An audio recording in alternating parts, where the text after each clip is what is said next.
Sean todos bienvenidos a mi canal. Yo soy Eva Fernández y hoy trataremos lo que son las instituciones de derecho romano, principios generales.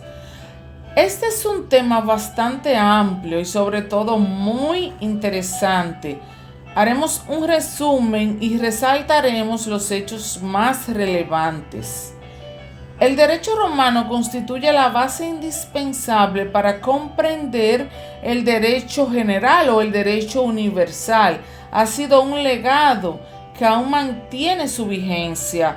Es el fundamento del derecho civil y del derecho comercial.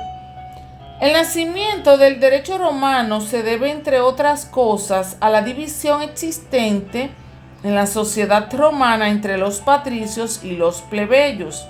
Estos últimos no sabían cómo iban a ser juzgados. Fueron estas quejas más otras que dieron como resultado el primer cuerpo legal, conocido como las 12 tablas. Estas contenían leyes bastante justas. Se trataban casos muy variados, la mayoría asuntos comerciales. De ahí nace el derecho de gentes. El sistema legal romano fue complicándose cada vez más porque iban surgiendo más necesidades, como son asuntos políticos, económicos, jurisdiccionales, y el Senado debía crear jurisprudencia. Dándose estas condiciones de contradicciones, fue el emperador Justiniano quien patrocinó la recopilación de todas las disposiciones en el Corpus Juris Civilis, que consta de las instituciones o principios generales de derecho del digesto, o colección de opiniones jurídicas donde los jueces y magistrados podían consultar.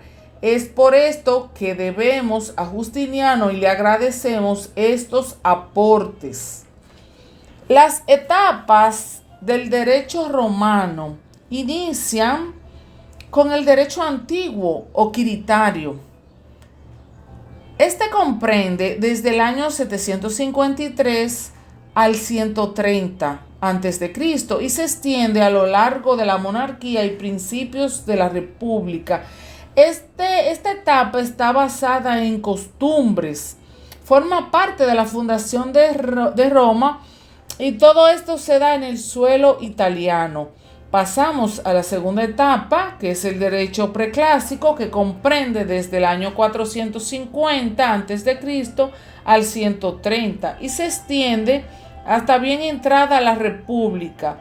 Se inicia con la publicación de la ley de las 12 tablas. Pasamos a la tercera etapa, que es el derecho clásico, que comprende del año 130 al 230 después de Cristo, desde finales de la República hasta finales del Principado. De ahí pasamos a una cuarta etapa, que es el derecho posclásico, del 230 después de Cristo al 527, y se extiende a lo largo del dominado, o sea, dominio del emperador.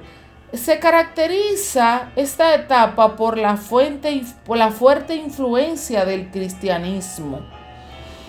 Pasamos ahí al derecho de Justiniano, que comprende desde el año 527 después de Cristo al 565 y se extiende en el Imperio de Oriente y coincide con el gobierno de este gran emperador Justiniano. Este fue tan importante por ese trabajo que hizo que hasta la fecha de hoy seguimos usándolo, o sea, sigue siendo de utilidad y marca el inicio de una reforma legislativa, porque es el digesto, el cuerpo del derecho civil. El derecho romano se considera un excelente medio de educación jurídica. Pero ahora entraremos a algunos conceptos, como lo son el mancipato. Vuelvo y repito, es tanta la información que vamos solo a abarcar una mínima parte, pero al menos nos dará una idea de esta interesante historia para los apasionados del derecho. Para los principiantes, obviamente, como yo. Entramos con este concepto que es el mancipatio. Es un modo derivado de transmitir la propiedad de las res mancipi. Consiste en una venta ficticia simbolizada mediante el procedimiento de un ritual de cobre y la balanza. Es un acto formal donde además de que el transmitiente y el adquiriente deben estar presentes 5 testigos, que sean ciudadanos romanos o personas con privilegios o derechos. También deben portar una balanza. El precio está representada por el trozo de cobre que debe ser pesado en la balanza. Se afirmaban asuntos como este. Decían: afirmo que este esclavo es mío y de acuerdo con el derecho de los trinitarios y que lo he comprado con este cobre, y luego daba un golpe. ¿Por qué paso a esta parte donde hablo que afirmo que este esclavo es mío? Porque esto es una parte que debemos resaltar. No solo se trataba de propiedades materiales, también los esclavos eran tratados como algo material, como cosas. Y esto es bastante significativo porque es parte de lo que fueron dando condiciones para que el derecho tuviera que evolucionar, porque una persona no estaba supuesta o no debe ser tratado como algo material, pero esa fue la historia. Entonces, repito, afirmo que este esclavo es mío, y ahí comenzamos a comprender por qué el derecho tuvo que evolucionar y surgieron más leyes, porque se fueron dando las condiciones. Entonces, solo puede adquirir por mancipato los ciudadanos, principalmente romanos, o sea, no todos aplicaban para formar parte de esa corte o de ese ritual, aunque hubo un tiempo que ya eso fue decayendo como todo, porque se encontraron mejores formas de realizar este tipo de transacciones. Esto fue usado en la época clásica y perdió su sentido. Vamos ahora a hablar un poco de Alejandro el Severo, también conocido como Severus Alexander. Este fue un emperador romano que gobernó desde el año 222 hasta el 235 después de Cristo. Es descendiente de la dinastía Severa y su gobierno marcó un periodo de transición en la historia romana. Algo a resaltar y es que este ascendió al trono a los 14 años. Su éxito en gran parte o en los inicios, cuando era tan joven, se debió a que su madre fue su mentora, y como ya su madre tenía la experiencia y los conocimientos administrativos y de autoridad, pues lo llevó, lo guió.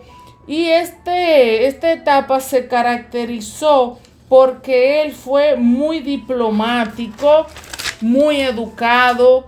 La diplomacia se hizo presente. Su madre se llamaba Julia Mamea y asumió un papel sumamente importante, lo que significa lo que son la crianza, la familia, los buenos ejemplos.